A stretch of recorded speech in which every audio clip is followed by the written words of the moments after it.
আসসালামু আলাইকুম, স্বাগতম খবর এক্স সংবাদে। আমি মোহাম্মদ আনিক। আজকে সব আন্তর্জাতিক খবর নিয়ে হাজির হয়েছি। শুরুতেই জানিয়ে দিব সংবাদ শিরোনাম, তারপর বিস্তারিত পর্ব। বদলা নেবে ইরানের জনগণ, প্রতিশোধের আগে যুদ্ধবিরতি নয়। ইরানি ড্রোন অপরাধীদের ওপর বজ্রপাতের মতো আঘাত হানছে মুজতবা খামেনি। নিরাপত্তার আড়ালে ভূখণ্ড বিস্তার বাড়াচ্ছে ইসরায়েল, তুরস্কের পররাষ্ট্রমন্ত্রী। লেবানন ইস্যুতে নেতানিয়াহুর ওপর চাপ বাড়াচ্ছেন ট্রাম্প।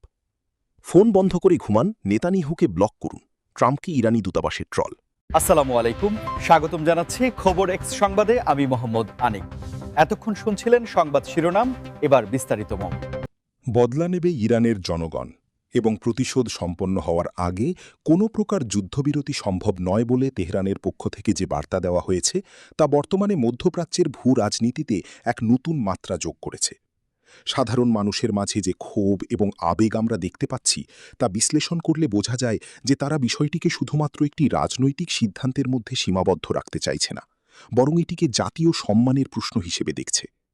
আপনারা জানেন যে সাম্প্রতিক সময়ে ঘটে যাওয়া বিভিন্ন ঘটনা প্রবাহ ইরানের অভ্যন্তরীণ জনমতকে বেশ উত্তেজিত করে তুলেছে এবং সাধারণ মানুষ রাস্তাঘাটে নেমে তাদের দাবি জোরালোভাবে তুলে ধরছে।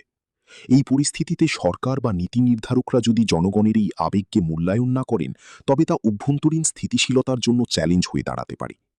বিশেষজ্ঞরা মনে করছেন যে এই ধরনের কড়া অবস্থান আসলে একটি দীর্ঘমেয়াদী কৌশলের অংশ, যেখানে ইরান নিজেদের ডিটারেন্স ক্ষমতা বা প্রতিরোধ ক্ষমতা বজায় রাখতে চায়। আপনারা যদি বিষয়টি একটু গভীরভাবে লক্ষ্য করেন, তবে দেখবেন যে যখনই এই ধরনের উত্তেজনাকর পরিস্থিতি তৈরি হয়, তখন আন্তর্জাতিক সম্প্রদায় সাধারণত উভয় পক্ষকে শান্ত থাকার আহ্বান জানায়। কিন্তু এবারের পরিস্থিতি কিছুটা ভিন্ন মনে হচ্ছে, কারণ এখানে সরাসরি জনমতের একটি বিশাল চাপ রয়েছে। এই যে বদলা নেওয়ার বিষয়টি সামনে আসছে, তা আসলে আঞ্চলিক নিরাপত্তার সমীকরণকে কতটা বদলে দিতে পারে সেটি এখন বড় প্রশ্ন। আপনারা যারা এই ভিডিওটি দেখছেন তারা কমেন্ট করে জানাতে পারেন যে আপনাদের মতে এই পরিস্থিতিতে কূটনৈতিক সমাধান বেশি কার্যকর নাকি শক্তির প্রদর্শন। আপনাদের মতামত আমাদের জন্য অত্যন্ত গুরুত্বপূর্ণ, তাই অবশ্যই লিখে জানাবেন এবং ভিডিওটি ভালো লাগলে লাইক দিয়ে আমাদের সাথে থাকুন। আসলে একটি বিষয়, ইরানি ড্রোনগুলো অপরাধীদের ওপর বজ্রপাতের মতো আঘাত হানছে এবং এটি বর্তমান প্রতিরক্ষা ব্যবস্থায় একটি বড় ধরনের গেম চেঞ্জার হিসেবে প্রমাণিত হয়েছে বলে মন্তব্য করেছেন মুজতবা খামেনি। ড্রোন প্রযুক্তিতে ইরানের এই অভাবনীয় সাফল্য শুধুমাত্র আঞ্চলিকভাবে নয়, বরং বিশ্বজুড়ে সামরিক বিশেষজ্ঞদের নজর কেড়েছে এবং তারা মনে করছেন যে কম খরচে এত উচ্চ প্রযুক্তির ড্রোন তৈরি করার সক্ষমতা ইরানের কৌশলগত অবস্থানকে অনেক বেশি শক্তিশালী করেছে। মুজতবা খামেনি যখন এই বজ্রপাতের মতো আঘাত হানার কথা বলেন, তখন তিনি মূলত এই প্রযুক্তির নির্ভুলতা এবং ধ্বংসাত্মক ক্ষমতার দিকেই ইঙ্গিত করেছেন, যা প্রতিপক্ষের প্রতিরক্ষা ব্যূহকে সহজেই ফাঁকি দিতে সক্ষম।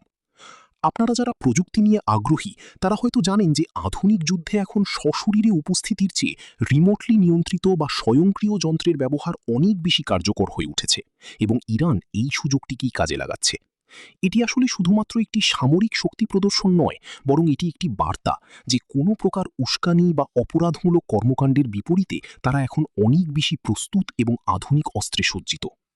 এই ড্রোনের কার্যকারিতা নিয়ে আন্তর্জাতিক গণমাধ্যমেও নানা ধরনের বিশ্লেষণ চলছে এবং অনেকে মনে করছেন যে এটি আকাশপথের সুরক্ষায় একটি নতুন যুগের সূচনা করেছে। আপনারা আমাদের চ্যানেলে নতুন হয়ে থাকলে সাবস্ক্রাইব করে বেল আইকনটি চেপে দিন, যাতে এই ধরনের গুরুত্বপূর্ণ আপডেটগুলো সবার আগে পেতে পারেন। আসলে এই যে বজ্রপাতের মতো আঘাতের উপমা দেওয়া হয়েছে, তা ড্রোনগুলোর গতির চেয়েও তাদের কার্যকারিতা এবং আকস্মিকতার উপর বেশি জোর দেয়, কারণ প্রতিপক্ষ বুঝে ওঠার আগেই যখন লক্ষ্যবস্তুতে আঘাত হানা সম্ভব হয়, তখনই তাকে সফল প্রযুক্তি।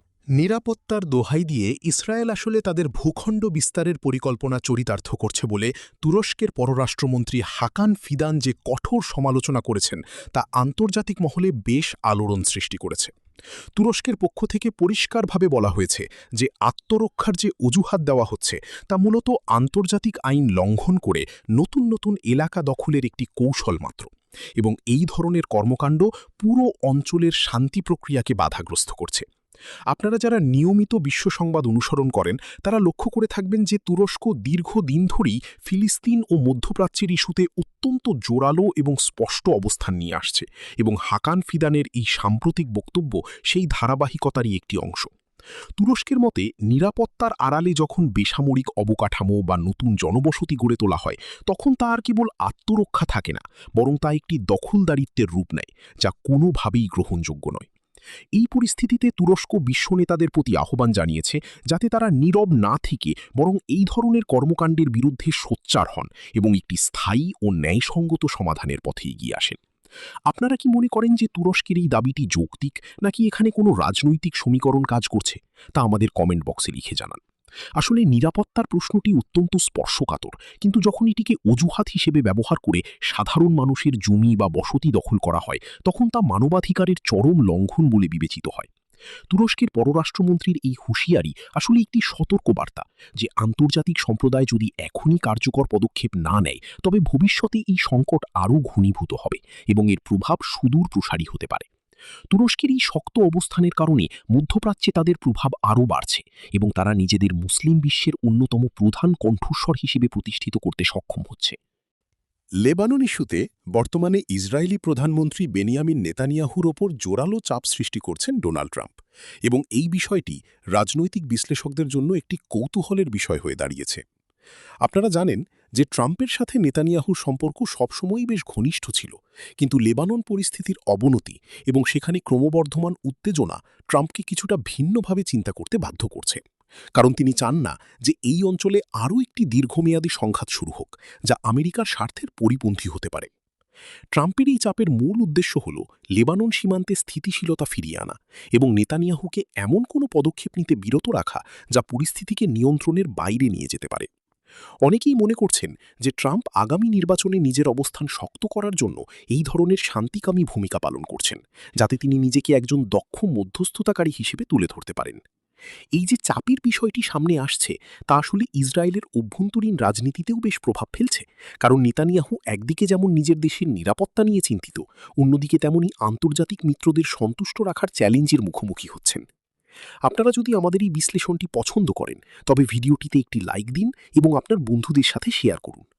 আসলে লেবানন ইস্যুতে কোনো ভুল সিদ্ধান্ত নিলে তা পুরো হিজবুল্লাহ এবং ইরানের সাথে বড় ধরনের যুদ্ধের সূত্রপাত ঘটাতে পারে, যা ট্রাম্প প্রশাসন বা ট্রাম্প নিজেই এই মুহূর্তে দেখতে চান না। তিনি বারবার আলোচনার মাধ্যমে এবং কূটনৈতিক উপায়ে সংকট সমাধানের উপর জোর দিচ্ছেন, যা অনেকের কাছেই কিছুটা অপ্রত্যাশিত ছিল। তবে রাজনীতির মাঠে কোনো কিছুই স্থায়ী নয় এবং পরিস্থিতির প্রয়োজনে যে কোনো সময় নতুন কৌশল নেওয়া হতে পারে। নেতানিয়াহুর ওপর এই চাপ আসলে এটিই প্রমাণ করে যে বৈশ্বিক পরাশক্তিগুলো এখন মধ্যপ্রাচ্যে বড় ধরনের রক্তপাত এড়াতে চায় এবং স্থিতিশীলতাকে অগ্রাধিকার দিচ্ছে।